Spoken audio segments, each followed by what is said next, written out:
कैसे हो आप लोग। उम्मीद करता हूँ आप और आपका परिवार बेहतर और बढ़िया होगा। और सीटेट जुलाई 2024 की तैयारी आपकी बहुत अच्छे से चल रही होगी। इसी सीरीज़ में हिंदी की क्लास लेके आया हूँ और 30 मोस्ट इम्पोर्टेंट क्वेश्चन यहाँ डिस्कस करेंगे, देखेंगे, जो कि एग्ज़ाम की दृष्टि से बहुत ही अच्छे सिद्ध हो सकते हैं, क्योंकि यहाँ पर गद्यांश और पद्यांश से भी पहरा देखने को मिलता है। जैसा कि आप लोगों ने अगर पेपर दिया होगा या फर्स्ट टाइम देते होंगे तो आपके लिए मैं बता दूं, क्योंकि हिंदी में 30 नंबर आते हैं, तो 30 नंबर जो आते हैं उसमें कैसे कैसे डिवाइड किया जाता है। 15 नंबर की यहाँ पर पेडागोजी आती है और 15 नंबर के आपके गद्यांश या पद्यांश से क्वेश्चन पूछे जाते हैं। तो इस तरह से टोटल 30 प्रश्न हो जाते हैं जो कि हिंदी चैप्टर के अंतर्गत पूछे जाते हैं। अच्छा सब्जेक्ट है, अच्छा स्कोर कर सकते हैं सीटेट में, और फ्री ऑफ कॉस्ट मैं आपको पढ़ा रहा हूँ, कोई किसी से चार्ज नहीं ले रहा हूँ। ठीक है, अगर चैनल पे आप पहली बार आए तो प्लीज़ चैनल को सब्सक्राइब करें एंड वीडियो को लाइक करें और कमेंट करके अपना सुझाव हम तक ज़रूर पहुंचाएं। पहला प्रश्न है यहाँ पर, क्या लिखूं, रचना किस कवि की है। रचनाओं से क्वेश्चन पूछा जाता है, क्योंकि जो गद्यांश या पद्यांश दिया जाता है उसके आधार पर ही क्वेश्चन पूछ लिया जाता है। कहने का मतलब ये है, गद्यांश या पद्यांश से 1 या 2 क्वेश्चन ही पूछे जाते हैं, बाकी जो है उससे रिलेटेड क्वेश्चन देखिए उसमें उपसर्ग पूछ लेता है, प्रत्यय पूछ लेता है, समास पूछ लेता है, संधि पूछ लेता है ना। तो जो 15 क्वेश्चन आते हैं 30 में से वो इसी तरह के क्वेश्चन होते हैं।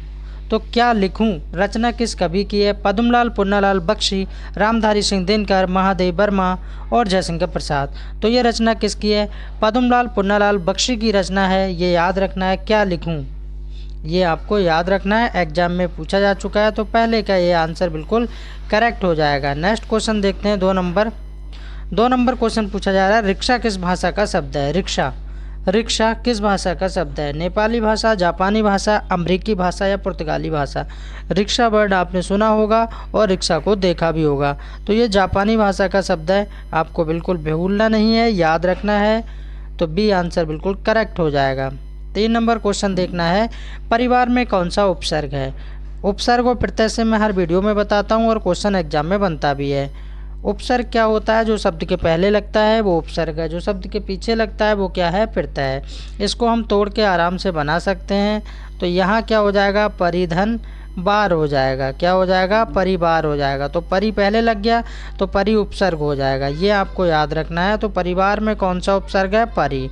तो परि देखिए यहाँ पर बड़ी की मात्रा लगी है, इसको टिक करके नहीं आना है। बार तो होगा नहीं, बार ये भी नहीं होगा। आंसर क्या होगा, पहला वाला बिल्कुल करेक्ट हो जाएगा, परिवार। नेक्स्ट क्वेश्चन देखते हैं, 4 नंबर क्वेश्चन में क्या है, भलाई शब्द में कौन सा प्रत्यय है। वहाँ उपसर्ग पूछा था, यहाँ प्रत्यय पूछा जा रहा है। उपसर्ग और प्रत्यय दोनों ही डाउट्स क्लियर होना चाहिए, कुछ भी पूछा जा सकता है एग्जाम में।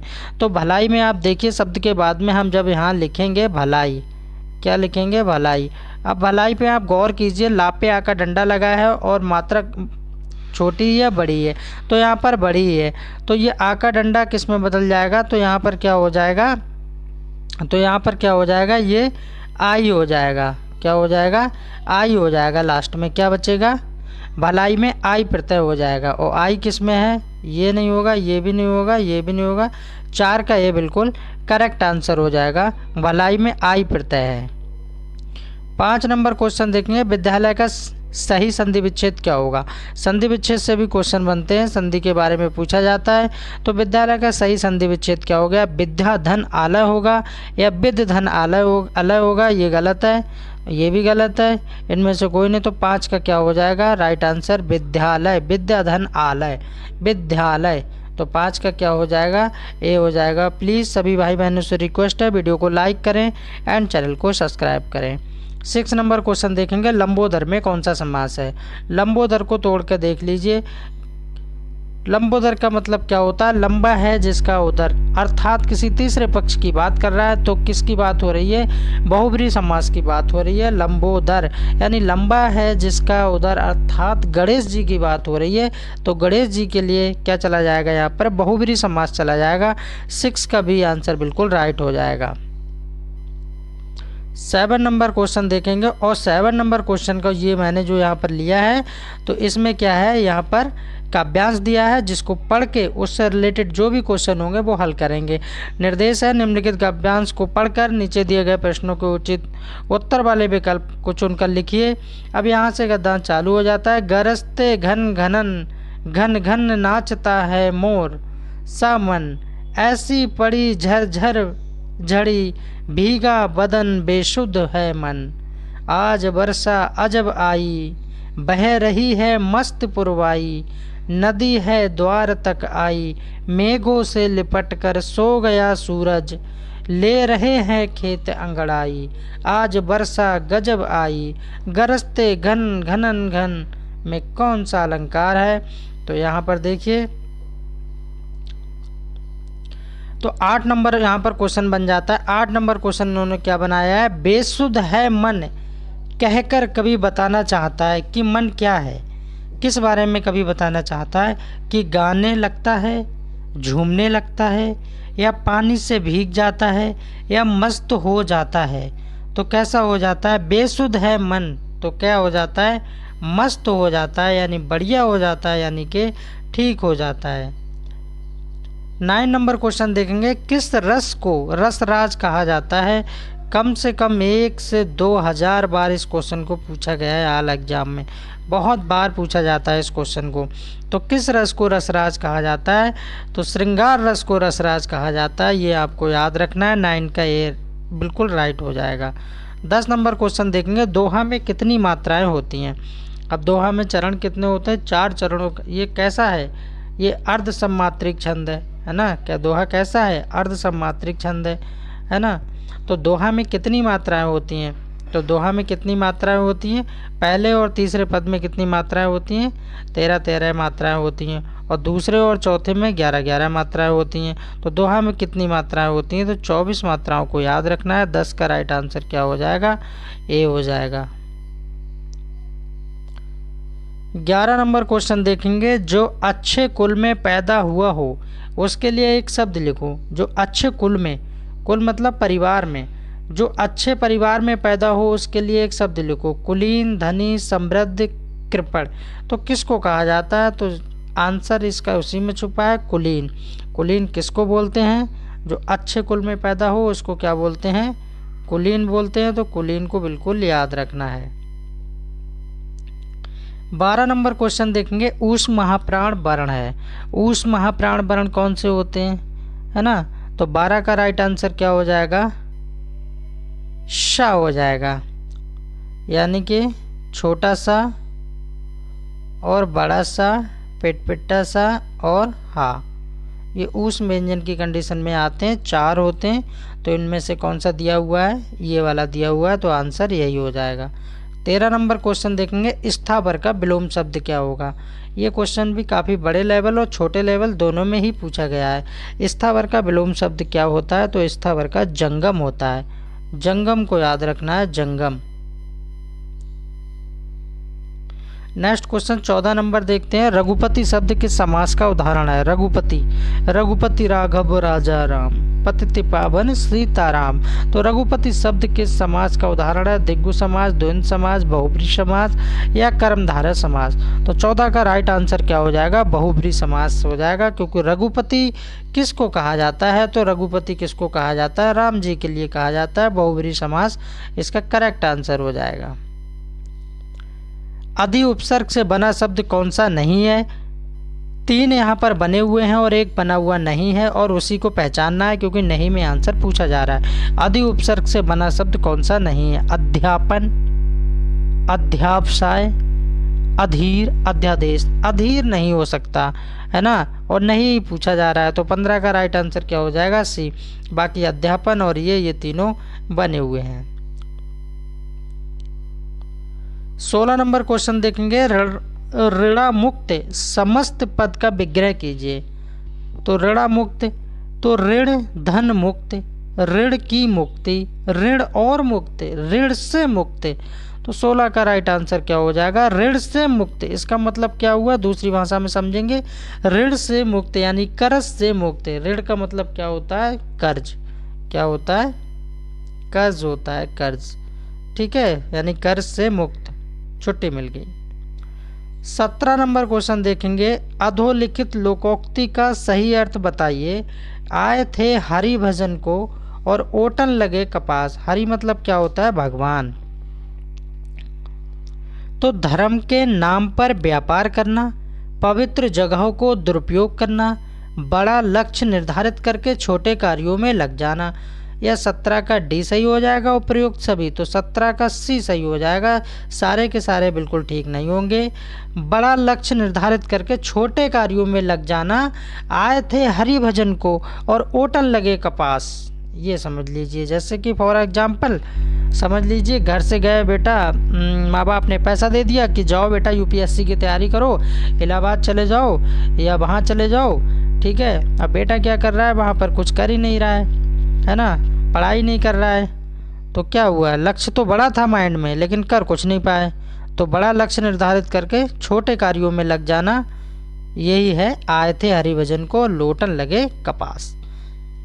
18 नंबर क्वेश्चन देखेंगे, विकल्प में दी गई पंक्तियों में से यामक अलंकार के उदाहरण को चिन्हित कीजिए। मतलब यामक अलंकार आपको बताना है। अब यामक अलंकार के बारे में अगर आपने पढ़ा होगा तो बता देंगे। यामक अलंकार के बारे में मैंने संधि पे, समास पे स्पेशल वीडियो बहुत सारी बना दी हैं, एक बार प्लेलिस्ट चेक कीजिए और अपने डाउट्स को क्लियर कीजिए। तेरी बरछी ने बरछीने हैं लखन के, दुख है जीवन तरु के फूल, नभ पर चम चम चपला चमकी, और पाट पाट शोभा श्रीपट नहीं रही है।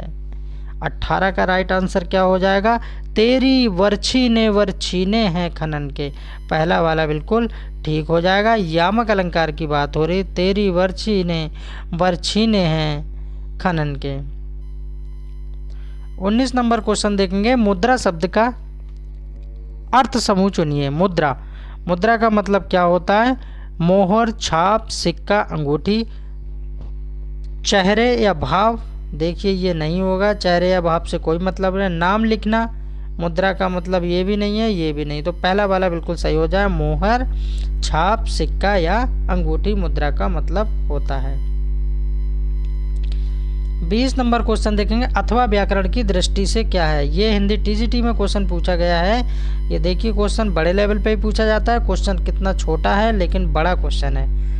अथवा व्याकरण की दृष्टि से क्या है, यानी ग्रामर की दृष्टि से अथवा क्या है, संधि है, उपसर्ग है, अन्वय है या अव्यय है। तो ये क्या है, अव्यय। अव्यय क्या है, अव्यय किसे कहते हैं, जो व्यय ना हो, जो खत्म ना हो, उसको अव्यय कहते हैं। तो आंसर क्या हो जाएगा, डी।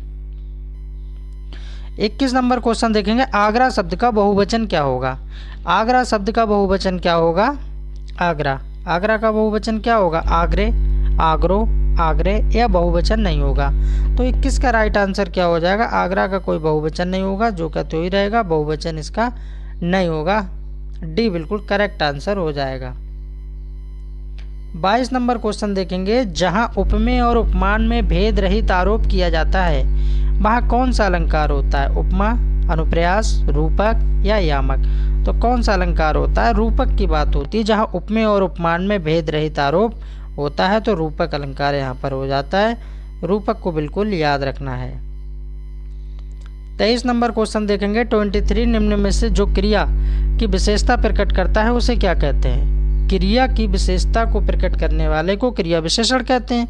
ज़्यादा सोचना ही नहीं है, आंसर क्या हो जाएगा, बी हो जाएगा। जो क्रिया की विशेषता प्रकट कर रहा है वो क्रिया विशेषण। और प्लीज़ वीडियो को लाइक करें, आप लोग लाइक नहीं करते हो। जब किसी समास में दोनों पद प्रधान हो तो उसे क्या कहते हैं। जब किसी समास में दोनों पद प्रधान हो तो उसे क्या कहते हैं, द्वंद्व समास, द्विगु समास, तत्पुरुष समास या कर्मधारय समास। मैंने ट्रिक के तौर पे भी बताया, दा दा दो दा, यानी दोनों पद समास, दोनों पद प्रधान हो तो द्वंद्व समास। 25 नंबर क्वेश्चन देखेंगे, वीर का स्त्रीलिंग शब्द क्या बनेगा। एक पुल्लिंग होता है, एक स्त्रीलिंग होता है और एक नपुंसकलिंग भी होता है। पुल्लिंग में पुरुष की बात की जाती है, स्त्रीलिंग में स्त्री की बात की जाती है, और जो नपुंसकलिंग होता है उसमें दोनों की बात की जाती है। ना तो वो पूरी तरह से स्त्री होती है, ना पूरी तरह से पुरुष होता है, नपुंसकलिंग कहलाता है। तो वीर का स्त्रीलिंग क्या होगा, वीरावती, वीरांगना। क्या हो जाएगा इसका राइट आंसर, वीरांगना को याद रखना, ये क्वेश्चन भी पूछा हुआ है। वीरांगना, वीरांगना, डी बिल्कुल करेक्ट हो जाएगा। 26 नंबर क्वेश्चन देखेंगे, वर्तनी की दृष्टि से निम्नलिखित में से शुद्ध शब्द कौन सा है। करेक्ट बताना है आपको कि करेक्ट क्या है, यहाँ पर शुद्ध बताना है। रचयिता क्या ऐसे लिखा जाएगा, 26 का ये बिल्कुल नहीं होगा। रचयिता, यहाँ पर बड़ी की मात्रा लगी है, ये भी नहीं होगा और डी भी नहीं होगा। तो आंसर क्या होगा? रचयिता। ऐसे लिखना है, रचयिता, रचयिता।